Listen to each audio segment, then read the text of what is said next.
place where my passion now is I want other advisors to not have to go through that long journey to get there because Mhm. we've got all these people retiring. We've got challenging times and they need good counseling. They can't afford to have you make your mistakes on them. So Right. this book is directly for clients, but it's also for advisors. I want them to freely learn from what we're talking about, steal it, and apply it in their practice to help their clients.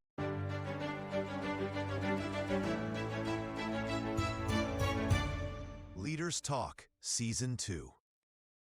Hello, everybody. Welcome back. It is your favorite time of the week. It's my favorite time of the week. It is time for Leaders Talk, and as usual, I am your intrepid host, Andrew Dupy, head of communications over here at Leaders Brands. And today, I have with me someone that I hope will call me a friend, who I've been working with for quite some time, Terry Wheeler. So let me introduce Terry to you and introduce a little bit about what we're going to be talking about. So Terry is a highly accomplished estate and wealth strategist planner, brimming with experience.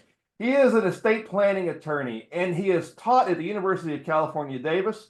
And throughout his career in the financial industry, which began in 1987, his career in the financial industry began in 1987, underpinned by a strong educational foundation. So Terry also holds a bachelor's degree in financial planning from San Diego State University and a Juris Doctor from the University of Pacific McGeorge School of Law. He furthered his studies with a postdoctorate program and a master's program at the Peterson Institute. And most importantly to us, he is the author of Laugh When the Market Crashes, a book that we've been working on together for the last several months and is in its very final stages of completion. Terry, so welcome. The introduction was a little bit brief, but I kind of want our audience to know a little bit more about you and what you do. So take a second and tell us about you. Hey, thanks, Andrew, and thank you for having me on your show. I basically began back when I was a teenager, working my way through college in the financial industry. Began all the way back when I was working on mortgage. I was a mortgage specialist for a while for a bank. I kind of survived through that savings and loan crisis, which was way back 30, 40 plus years ago. Uh, I remember that. I'm sure yeah, a lot of yeah. our audience does too. Yeah, and we happened to be working for a savings and loan through San Diego State University. That's how I was working my way through college at the time. And then went into banking and ultimately got my opportunity from a client who was teaching me real estate. And I was Mm, working for Wells Fargo Bank as a personal and business banking officer. And I was going in every morning at about 7 a.m. to study real estate with this guy who had offered to tutor me if I showed up. And I'd be waiting every morning. After about a month and a half of uh, kind of studying with this guy, he looks at me and he goes, "What the heck are you doing being a banker?" And mm. I was 21 at the time, and I told him, I said, "I'm not going to be a banker. I'm going to be a stockbroker." And it turns out he was the best man at the downtown office, the guy by the name of Lloyd Kelly. So he was the best man at Lloyd Kelly's wedding. And he said to me, "When you're ready, I'll arrange an interview for you because I know Lloyd Kelly. Just let me know and I'll set it up." And being a cocky 21-year-old, I kind of was quiet for a moment for a dramatic pause. And then I said, "I'm ready." And before I knew it, couple weeks later, I'm interviewing. Before I knew it, I'm in New York for training with Dean Witter, and that started everything. So, preparation meets opportunity was in action there. Well, I mean that is definitely what Machiavelli calls virtue. When you have the moment where you have something that shows up and you take advantage of it. Yeah, Um, and to be yeah, honest, like that's a heck of a story. Yeah, I look so young. I know I got that job because of that connection, and it gave me yeah. great training. I actually ended up back in the banking system as a financial advisor because then I had the bank behind me because I looked like I was 15 and ended Yeah. up doing workshops with attorneys who decided to add legal and went to law school to do tax and estate planning. But our core focus has always been the portfolio management, and then the Hmm. tax and estate planning fits perfectly in there.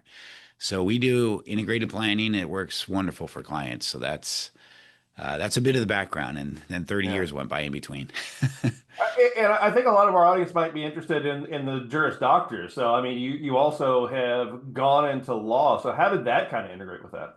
Yeah, so I was literally doing marketing with an attorney that was doing estate planning. And I've always been a studier, so I was studying up all the things you could do for estate planning, and I quickly knew more than he did. And I was doing all the work to set up these workshops, and he was getting all the clients because I look like a kid. So on a whim, I decided to take the LSAT and scored in the top, I think it was 4 or 5% in the country. And instead of waiting a year and trying to get into the best school I could, I knew I wanted to be in my own practice. So I just started school about 45 days later with a UOP had rolling admissions. And boy, was that a wake up call. Yeah. So I've never had to study. Like school's always been so easy for me. And the first semester of law school, I was in the bottom 20% and got the letter saying you're in danger of being kicked out of school. And what I discovered is I have a not a reading problem. I can't when I'm reading something, if I don't understand it, I read it over and over and over. I want to know the ins and outs of it. And they were giving us such a huge volume of work. It was a struggle to keep up with everything.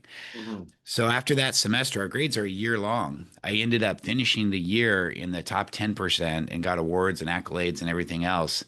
But I literally, my whole entertainment in my life was going to Starbucks and studying. And it was actually a local coffee shop that wasn't a branded Starbucks that was near me, but I did both. But I spent all my time, I just had to study harder than I ever had in my life. And it was really a great experience because it taught me to dig deep. And I'm not really, I mean, yes, I'm an attorney, but really I consider ourselves wealth planners first.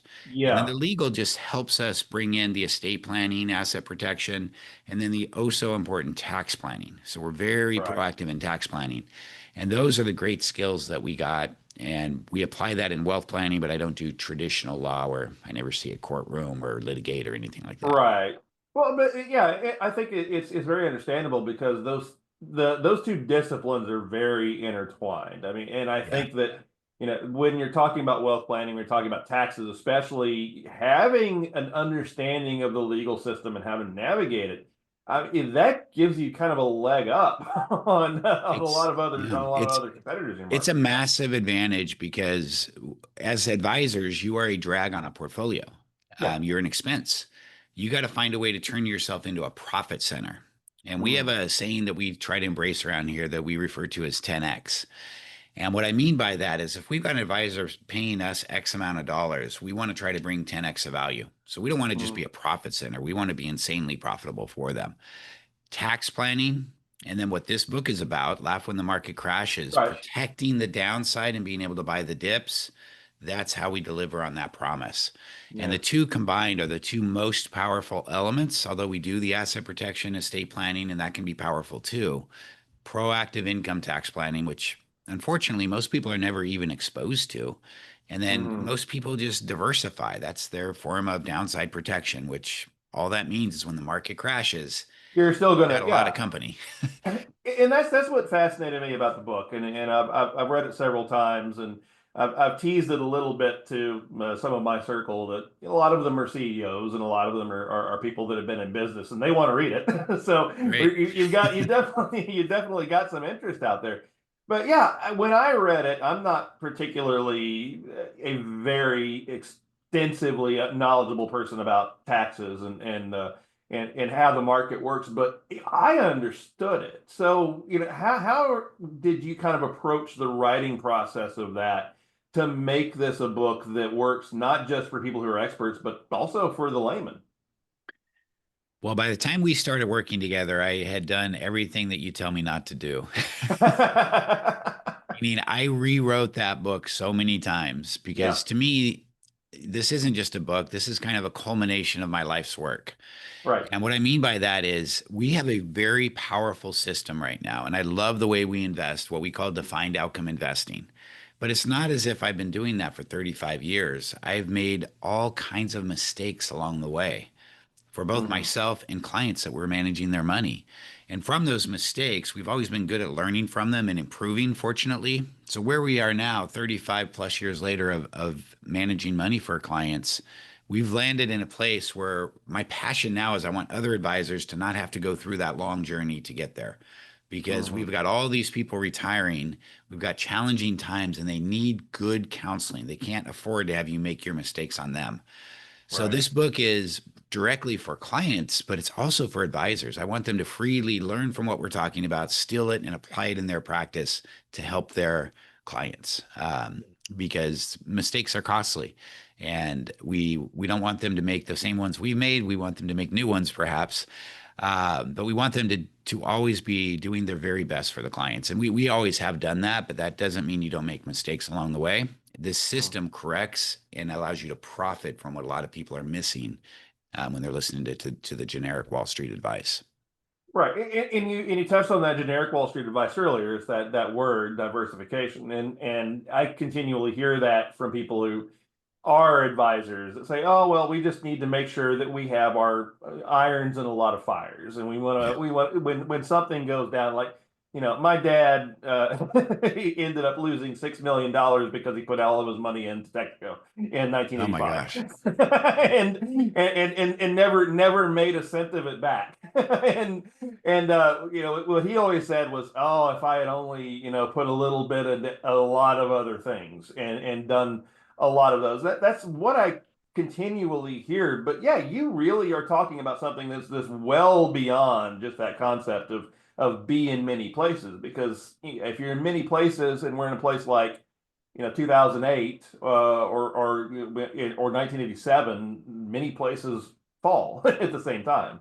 Yeah, and just to clarify, I'm not saying diversification isn't good. Right. You build wealth and you lose a lot of wealth through concentrated positions. So it sounds like, unfortunately, your family's experienced that. Yeah. Yeah. So Yeah. if you had concentrated positions in AI stocks, that is like owning a business. Like when you got 90% of your wealth there, you're going to make a massive amount of money if things go good. But remember the dot-com crash, stocks in the tech sector fell over 78, 79%. So you can lose wealth very quickly that way also. But wealth is built in America through real estate and concentrated positions or direct business ownership primarily. Diversification, once you're getting toward retirement. So the book is focused toward those that are in the sprint to retirement or retired. And it works for everybody, but that's kind of the focus of the book and the way we slant this way of investing. Diversification is used because you don't want that concentrated position. You're in the position to protect your wealth so that you're on a nice stress-free path and enjoying retirement. Mhm. But diversification is just the start because, as you mentioned, if the market crashes like in 2008 or 2001, diversification protects you from losing 80% of your wealth, like if you were just in dot-com stocks, but you still lost 50% of your wealth with diversification. So you had a lot of company because everybody around you lost 50% of their wealth too that were in stocks.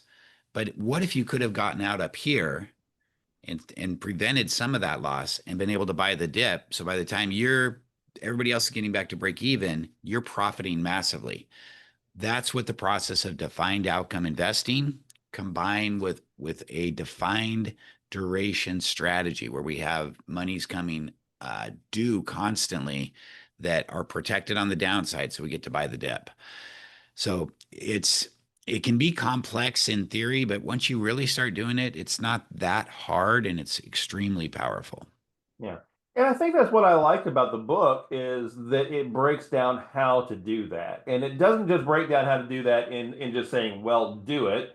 It gives you moments to step back. It gives checkups. Do you understand this? Let's do a little bit of a workshop. Let's workshop the idea of how this works. And I think that's what connected to somebody like me the most is that it broke down how. It didn't just say why you should do it, it tells you how to do it. Yeah. I'm really glad you say that because that was our goal is to really teach and instruct people on a better way to invest because it will allow them to have such a better journey in retirement. And then, as you know, it does touch on tax planning, touches on all the different elements of financial planning that you need to address and how it relates to defined outcome investing and adding defense to your portfolio. So it tries to give you a well-rounded approach, although we could go deep into each of those other subjects. All right. Well, in that tax planning is something that people don't like to think about. Yeah. It's like, April for some people, April's wonderful. For others, it's not so good. And Yeah. it's almost like like a death knell as the days go on. But yeah, you do actually talk about how you can make that a smoother ride.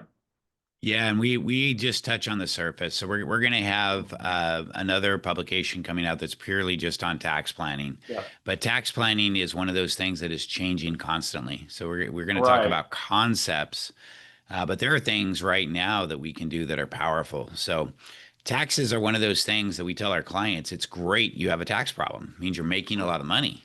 Right. Let's try to get you to where you can keep more of what you make. And when we show them what truly proactive tax planning entails, they're just like, I have a CPA. Why haven't they told me any of this? And it's amazing how little tax planning most CPAs do. They're really recording what's happened. We try to have everybody have a short term, intermediate, and long term, which is often even multi generational tax plan. And by really being proactive, we can cut your lifetime tax bill extraordinary by an extraordinary amount. It can be very powerful. Yeah, and I think that's going to be something that's going to be of interest to a lot of people. So, I being with you during kind of the writing process of this, I'm actually surprised at how well you were able to put things together and how quickly. For those of us that are, or for those in our audience that are listening and are thinking, I do something like this. I'm in wealth management or I'm in law. How did you sit down and actually get over the hump of being able to write this book? So I don't know if we've talked about this, but I began writing this book 5 years ago. So it was a very slow process because we're very busy. And then it's changed to where I finally got really serious and I practically rewrote the entire thing. And it just started some of the advice that you guys gave us and others just kind of gave us a pattern to where we thought, okay, this is a way we can present it that it would make sense. And the Right. book, the way it reads now, it's actually flipped the way it started out. I mean, I started with all the different areas of a financial plan you should do, and then I went into defined outcome investing. But the focus of the book is how powerful defined outcome investing should be in your portfolio. So we flipped it, and that made all the difference. So Mhm. we know statistically, a lot of people never make it to the end of a book. Right, and that's why I do coaching because many people come to me and they've pounded their head against the wall for years and years and years, and they never have been able to pull it off. Yeah. Yeah. So we jump right into the benefits of defined outcome. What is it? How does it work? We give hope what are hopefully some powerful stories of a couple clients that didn't use it and some that did and the difference it makes. And then we go right into how to build it, what it is, and we give them everything right up front. And then we go into how it applies to all the different sections of your planning, tax planning, long-term care, all the different things you should do in your plan. So it just flows, I think, really well. So I love where we ended up. But it was a crooked road to get there. So I'm glad we got there, but it was definitely a journey. Yeah. Well, and like you say, you in my case, I usually give suggestions that you didn't follow before you got to me. But it worked. It worked in this case because again, it's a book that I feel definitely connects with the reader and talks to them in a very, very natural way.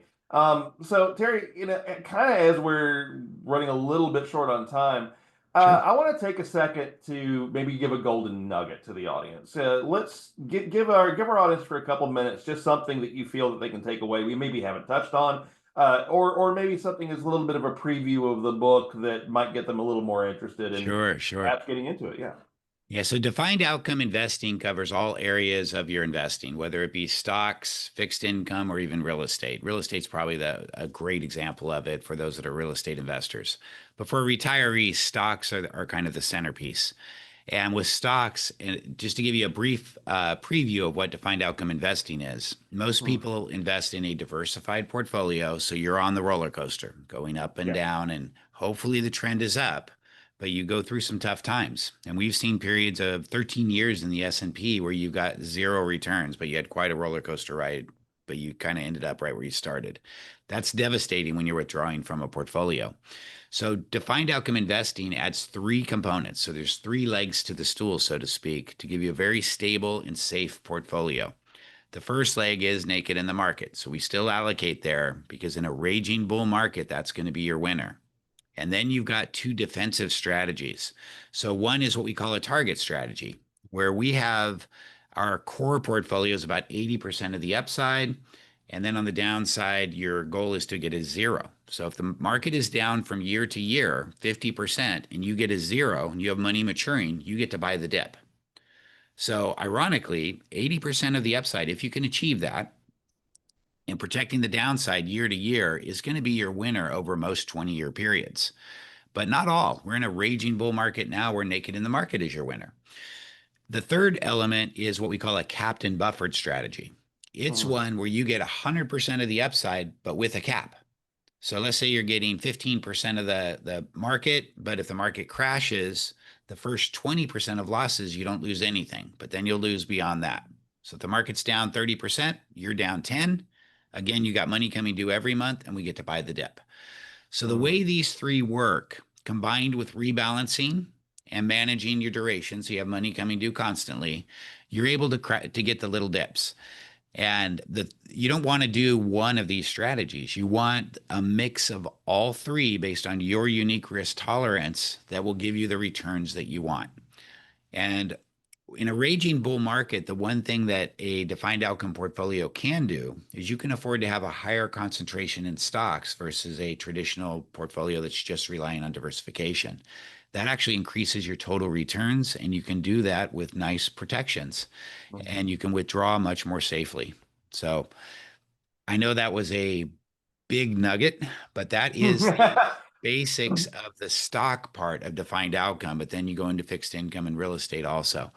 But that's the core of what we teach people how to do and how to embrace that. And then we show you how it allows you to profit and have just a much smoother, much more enjoyable retirement that you don't have to worry about a market crash.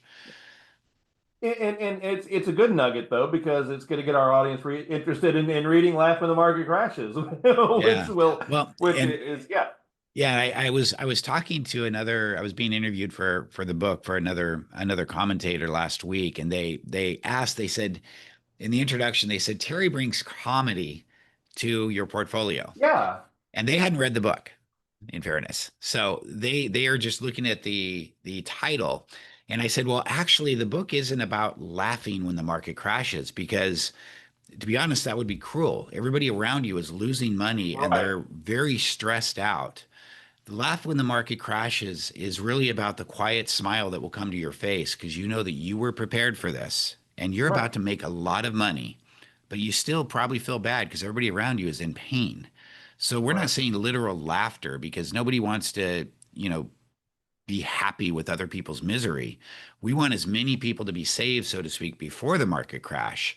But if you Mhm. do it and you're prepared, you will have a smile come to your face when the market crashes because not only are you protected from having some of that loss, so you're not eliminating all the loss, but you're eliminating a good chunk of it and you're able to buy the dip. So as people are working their way back to break even, you might be up 50, 60, 70% in your portfolio that is Right. allocated to stocks.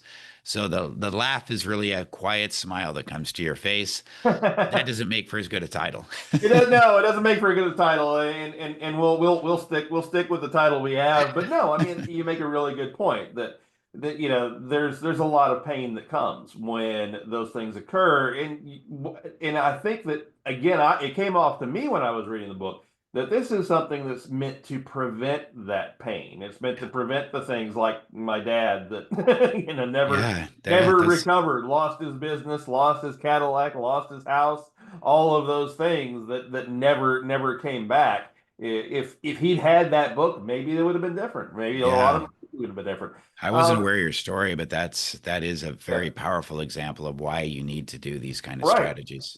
Yeah, yeah, absolutely. Well, Terry, how can our audience find out more about you? So for the book, you can go to www.laughwhenthemarketcrashes.com. And then if they want to learn more about me, we're all over the place. But our financial firm is www.riaadvisors.com. And then the law firm has its own website. But if you Google me, you'll find me all over the place. And then we Yeah, have a podcast that tells your listeners more about this also. perfect. And that's called We Money Talk. So WE stands for Wealth Education, and it stands for Together We Can Do More. So We Money Talk is the name of the podcast, and it talks about all kinds of concepts around this and much more, even tax planning and other things. And ladies and gentlemen, in case you're not good with your Google Foo, those links are down below. So go ahead and click on those. Terry, I loved having you. We'll circle back a little later, see how this book does for you. Maybe go a little bit into a better deep dive of, of some of the That sounds concepts once great. people have had a chance to read it. Yeah, and thank you for having me on. It's been enjoyable talking to you. Yep, absolutely. It's been a pleasure. Thank you, Terry. All right, thank you.